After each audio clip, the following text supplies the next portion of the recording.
ओम नमः शिवाय। शिव महापुराण रुद्र संहिता कुमारखंड अध्याय 5 कुमारनो अभिषेक। બ્રહ્મા બોલ્યા, તે સમયે જ એક મોટો સુંદર રથ જોવા આવ્યો.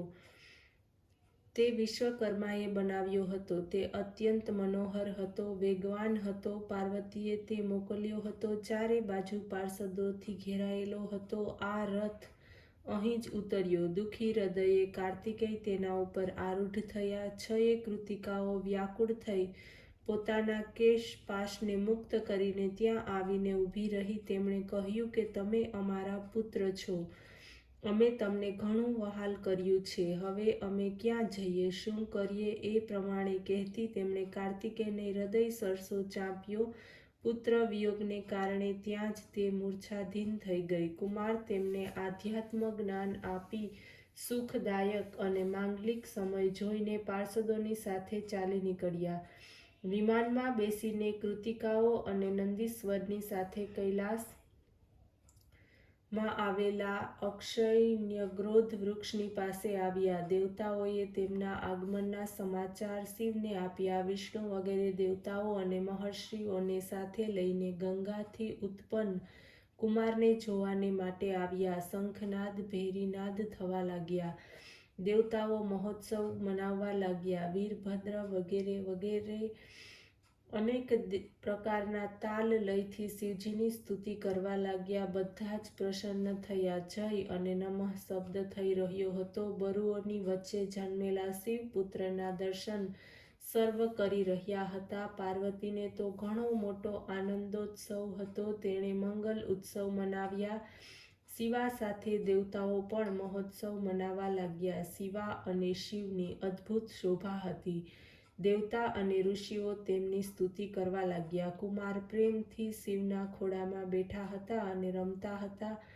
પછી જગતના નાથ શંકરે કુમાર કાર્તિકેયને એક રત્ન જડિત રમણીય સિંહાસન પર બેસાડ્યા અને સર્વ તીર્થોના લાવવામાં આવેલા જળથી તેને સ્નાન કરાવ્યું તથા ઘણી પ્રસન્નતાને પ્રાપ્ત કરી. પછી વિષ્ણુએ એ રત્નથી નિર્માણ મુકુટ, બાજુબંધ, વૈજયંતી માલા અને પોતાનું ચક્ર પ્રદાન કર્યું. શિવજીએ પણ કુમારને શૂલ, પિનાક, ફરસી, શક્તિ, પાશુપત શાસ્ત્ર, બાણ, સંહારાસ્ત્ર અને પરમ વિદ્યા આટલી વસ્તુ આપી.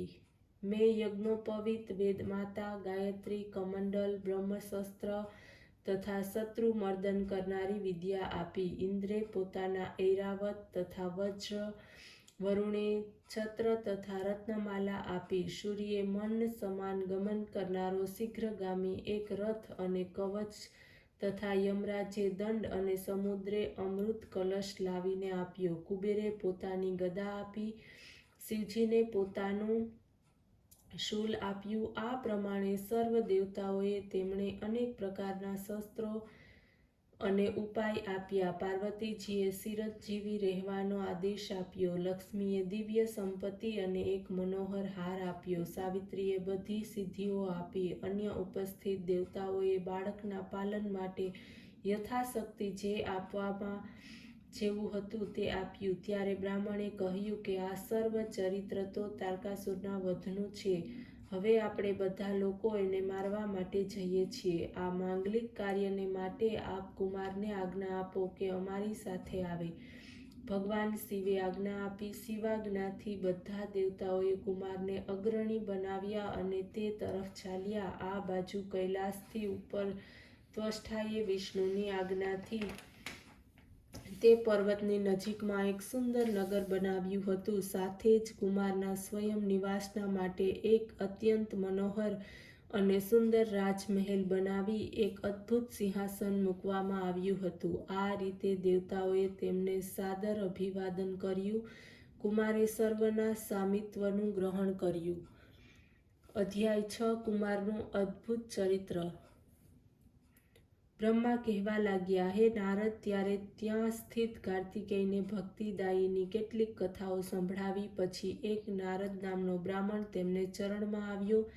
એ કાર્તિકેયની પાસે જઈને સ્તોત્ર દ્વારા નમ્રતાપૂર્વક સ્તુતિ કરવા લાગ્યા. હે સ્વામી, મારું કલંક દૂર કરો. હું આપની શરણે છું. હું એક અશ્વમેઘ યજ્ઞ કરી રહ્યો હતો. જે અજ પોતાનું બંધન તોડીને કોણ જાણે ક્યાં ચાલ્યો ગયો છે. મારા યજ્ઞનો ભંગ થઈ રહ્યો છે, પરંતુ મને આશા છે કે આપ જેવા સ્વામી હોવાથી મારા યજ્ઞનો ભંગ કેવી રીતે થઈ શકે?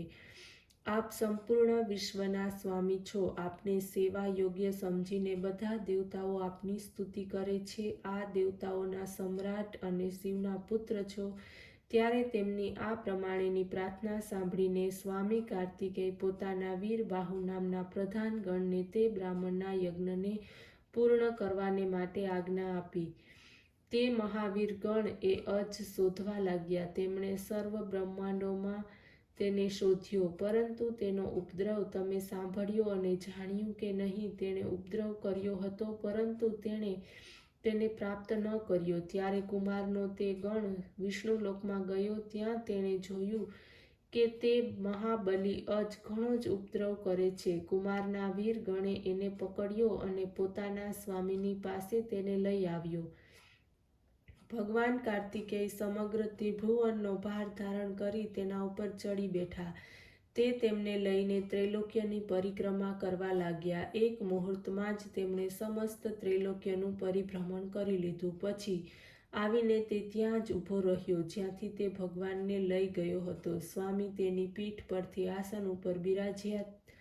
અજ ત્યાં જ ઊભો હતો. ત્યારે નારદે કાર્તિકેયને કહ્યું કે હે દેવ, આ અજને મને સોંપી દો. હું આનંદપૂર્વક મારો યજ્ઞ પૂર્ણ કરું. હવે આપ મારી સાથે આવી જ મિત્રતા રાખજો. ત્યારે કાર્તિકેયે કહ્યું કે હે પ્રિય નારદ, આ અજ વધને યોગ્ય નથી. તમે તમારા ઘેર જાઓ. તમે પ્રસન્નતાપૂર્વક આ વરદાન આપું છું કે આપનો યજ્ઞ પૂર્ણ થશે જ. બ્રાહ્મણે પોતાના ઘરનો માર્ગ લીધો. અધ્યાય 7 યુદ્ધના આરંભનું વર્ણન. બ્રહ્મા કહેવા લાગ્યા, હવે હરિ વગેરે દેવતાઓ ઉપર તેમનો વિશેષ પ્રભાવ ઉત્પન્ન થયો. તેઓ તાલ ઠોકીને સિંહનાદ કરવા લાગ્યા. આ બાજુ તારકાસુરે પણ દેવતાઓની સાથે યુદ્ધ કરવાને માટે તૈયારીઓ કરી. પછી તે બધા દેવતાઓ કુમારને આગળ કરીને પૃથ્વી અને સાગરના સંગમ સ્થળે આવ્યા. તારકાસુર પણ દૈત્યોની મોટી સેના લઈને ત્યાં ઉપસ્થિત થયો. મેઘમાં ગડગડાટ જેવી રણદુદુંભી વાગવા લાગી. કર્કશતા અવાજવાળા વાજિંત્રો વાગવા લાગ્યા. પૃથ્વીને કંપાવનાર દૈત્ય અને દેવતાઓના યુદ્ધનો આરંભ થયો. ચરણ અને જંઘા ઉપર પ્રહાર થવા લાગ્યા. દેવતાઓની તરફથી ઇન્દ્રકુમાર કાર્તિકેયને હાથી ઉપર બેસાડીને આગળ થયા. તેમની પાછળ લોકપાલો સહિત દેવતાઓની મોટી સેના હતી. ત્યાં સુધીમાં કુમાર ઇન્દ્રના હાથીને છોડીને રત્નજડિત યાન ઉપર આવી બેઠા. પ્રચેતાઓએ તેમના ઉપર કાંતિમાન છત્ર ધર્યું, જેમાંથી ચંદ્રના કિરણો નીકળતા હતા, જે અત્યંત પ્રભાવશાળી હતું. આ સમયે બંને પક્ષોએ ભયાનક યુદ્ધનો આરંભ કર્યો. ક્ષણવારમાં તો પૃથ્વી ઉપર રૂંડમૂંડ છવાઈ ગયું. સેંકડોની સંખ્યામાં વીરો કપાઈને પૃથ્વી ઉપર પડવા લાગ્યા. કબંધ નાચવા લાગ્યો. લોહીની નદીઓ વહેવા લાગી. સેંકડો ભૂત પ્રેત આવ્યા. ગીધો માંસ ખાવા માટે સહપરિવાર ત્યાં આવી ગયા. આ જ સમયે અત્યંત બળવાન તારકાસુરે એક મોટી સેના લઈને દેવતાઓ ઉપર પ્રચંડ આક્રમણ કર્યું. યુદ્ધમાં ઉલ્લાસવાળા ઇન્દ્ર વગેરે દેવતાઓ તેને રોકવા આવ્યા, પરંતુ તેને રોકી શક્યા નહીં. પરિણામે સ્વરૂપે દેવતાઓએ અદ્ભુત પરાક્રમ કરી દૈત્યોનો નાશ કરી મોટું યુદ્ધ કર્યું. તેટલામાં દિતિપુત્ર તારકાસુર એકલા ઇન્દ્રની સાથે યુદ્ધ કરવા લાગ્યા. જાણે કે યમરાજ અને જંભ યુદ્ધ ન કરી રહ્યા હોય. આ જોઈને અન્ય દેવતાઓ પણ દૈત્યોની સાથે અલગ અલગ યુદ્ધ કરવા લાગ્યા. ઓમ નમઃ શિવાય.